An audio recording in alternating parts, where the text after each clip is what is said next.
Terminator Dark Fate is finally here, and this is essentially now the third Terminator film. 1 and 2, great.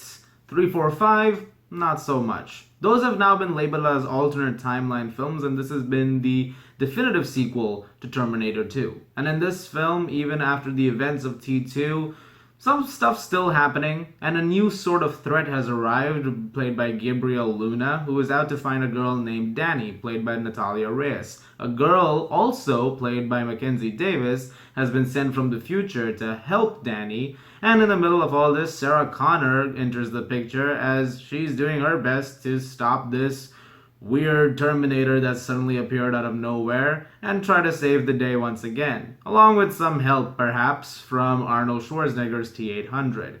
Terminator 1 and 2, already said it, they're great. T2, one of my favorite movies of all time. Arguably my favorite action film ever. Probably still is. 1991, the effects, yes, they actually, most of them still hold up. It's pretty amazing stuff. And T3, 4, 5. 3 had some good ideas that did kind of get executed. 4, sort of. 5, not so much, especially on repeat viewings. 5 overthinks a lot. It decides to really rectify things, but in turn makes them worse. 6 now, or essentially Terminator Dark Fate, or 3, whatever you want to call it, has decided to take a very simple approach to it. They make one thing happen, and that's it. It fixes pretty much everything you'd want it to fix.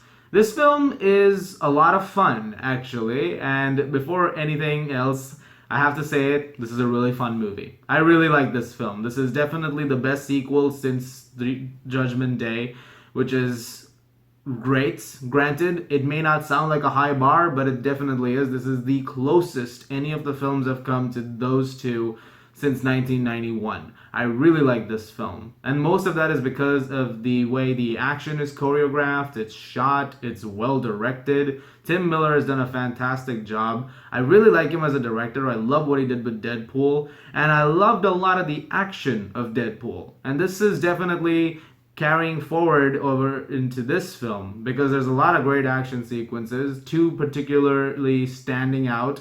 One a chase and the other a scene on a plane. Definitely highlights of the film.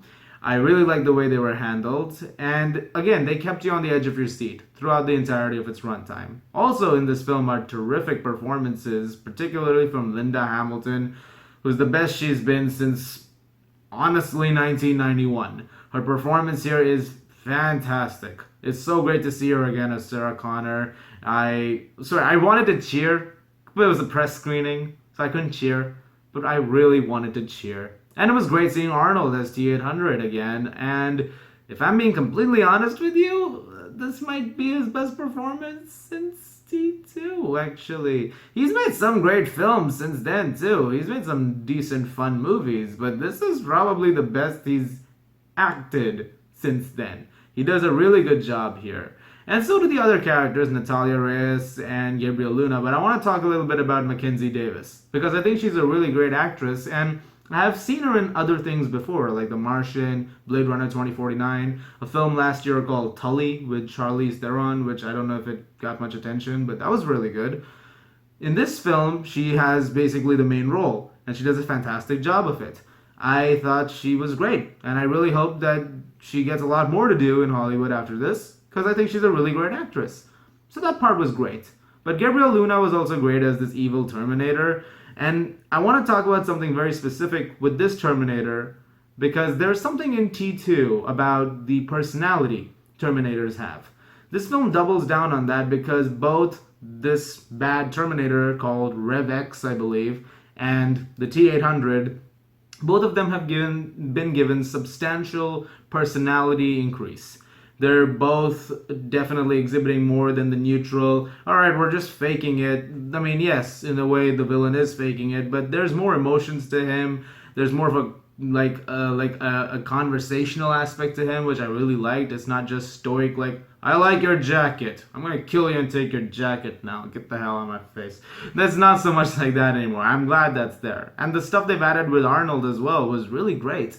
They've added some interesting dynamics, and I like the dynamic between him and Sarah Connor in this film. But again, I don't want to spoil anything because the film's not really out yet. I had some really nice callbacks, especially if you're a fan of the first two Terminator soundtracks.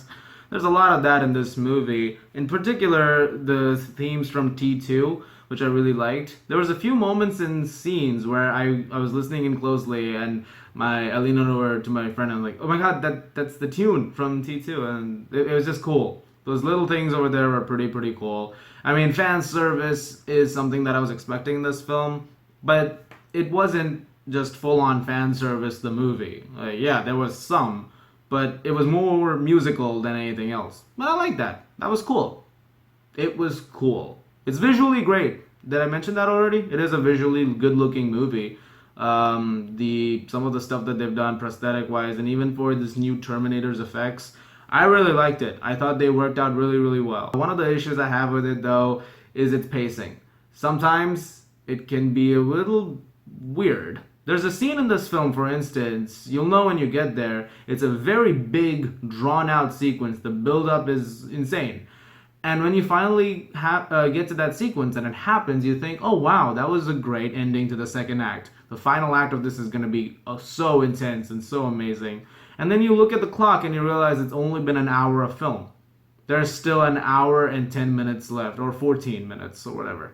This was very similar to Hobbs and Shaw, if you saw it earlier this year. There's that sequence in the middle in that abandoned, like, whatever, factory space, and you think, oh wow, that's really the end of the movie. And then you realize there's still that entire 45 minutes to an hour left in, like, Samoa. That could have been a little bit better. I think it could have been a lot tighter. But regardless, I mean, it was something that I was able to look past for a while. There were other things, though, that I couldn't. There were some exposition dumps that I think could have been streamlined.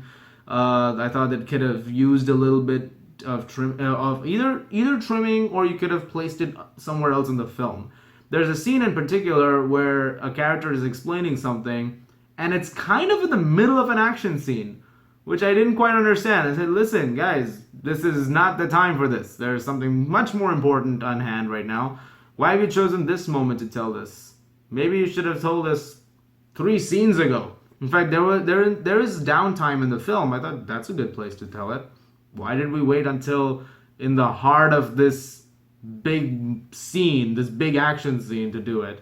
That didn't quite make sense to me. I also wish there was a little bit more of this one thing. I can't really go into it again because spoilers, but there's this one thing they've introduced in this film, and I thought it was an interesting concept. I would have liked a little bit more of it. Otherwise, it just comes off as a bit of an exposition dump only. But I don't know if they're probably gonna make more movies down the line, I think. If they do, it'll be interesting to see how they approach that. You'll know what I'm talking about when you see the film. I know it sounds vague, but I'm sorry, I gotta keep some spoilers away, you know? You know how it is. All that being said, the film is still enjoyable for the most part. It's very good.